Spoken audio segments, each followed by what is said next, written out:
આગામી સ્થાનિક સ્વરાજ્યની ચૂંટણીને લઈને સાવલીનું રાજકારણ ગરમાયેલું જોવા મળી રહ્યું છે। હાલ દરેક રાજકીય પક્ષ પોતાનું સંગઠન મજબૂત બનાવવા માટે એક્ટિવ થયું હોય અલગ અલગ બેઠકો યોજી રહ્યું છે, ત્યારે એકબીજા પર આક્ષેપ પ્રતિ આક્ષેપ પણ જોવા મળી રહ્યા છે। વડોદરા જિલ્લાના સાવલી પંથકમાં જિલ્લા પંચાયતની 5 બેઠકો, તાલુકા પંચાયતની 22 બેઠકો અને નગરપાલિકાના 6 વોર્ડની કુલ 26 બેઠકો માટે ચૂંટણી યોજાવાની છે, જેને લઈને સમગ્ર પંથકમાં રાજકીય માહોલ ગરમાયેલો જોવા મળી રહ્યો છે। આ દરમિયાન કોંગ્રેસ પક્ષ દ્વારા સાવલી તાલુકાના તુંડાવ ગામે બેઠક યોજાઈ હતી।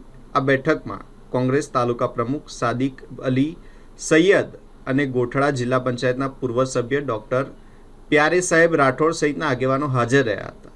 કોંગ્રેસના આગેવાનો દ્વારા દાવો કરવામાં આવ્યો હતો કે જતીન પંચાલ સહિત ભાજપાના આશરે 100 જેટલા કાર્યકરો કોંગ્રેસની વિચારધારાથી પ્રભાવિત થઈને ભાજપાને અલવિદા કહી કોંગ્રેસમાં જોડાયા છે। કોંગ્રેસના હોદ્દેદારો દ્વારા તેમને પક્ષમાં આવકારવામાં આવ્યા હતા। સાથે જ તાલુકા પ્રમુખે જિલ્લા અને તાલુકા પંચાયતની વધુમાં વધુ બેઠકો જીતવાનો દાવો કર્યો હતો। બીજી તરફ આ મુદ્દે સાવલી તાલુકા ભાજપાના પ્રમુખ સુરપાલસિંહ પરમારે કોંગ્રેસના દાવાને નકારી કાઢ્યો હતો। તેમણે જણાવ્યું હતું કે સોશિયલ મીડિયા દ્વારા આવી માહિતી સામે આવી છે, પરંતુ કોંગ્રેસ જે 100 કાર્યકરો જોડાયા હોવાનું કહી રહી છે તેના નામ જાહેર કરે તો જ સાચી હકીકત બહાર આવશે।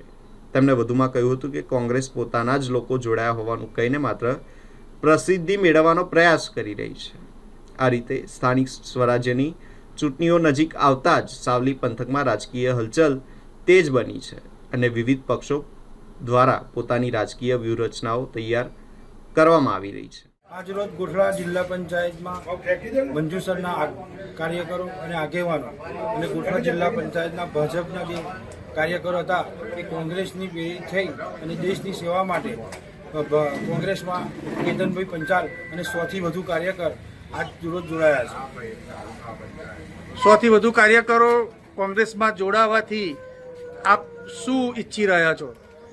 100થી વધુ કાર્યકર કોંગ્રેસમાં જોડાવાથી આવનારી જિલ્લા પંચાયત તાલુકા પંચાયતમાં બહુમતીથી તાલુકા પંચાયત અને જિલ્લા પંચાયત સાવલી તાલુકામાં કોંગ્રેસ વિજય થશે। આજરોજ સોશિયલ મીડિયાના માધ્યમથી મને જાણવા મળ્યું છે કે ગોઠડા જિલ્લા પંચાયતના ભારતીય જનતા પાર્ટીના 100થી વધારે કાર્યકર્તા ભાજપ છોડી અને કોંગ્રેસમાં જોડાયા છે, તે તદ્દન ખોટી વાત છે। કોઈ અમારા કાર્યકર્તા અમારું ભારતીય જનતા પાર્ટીને છોડી અને કોંગ્રેસમાં જોડાયા નથી।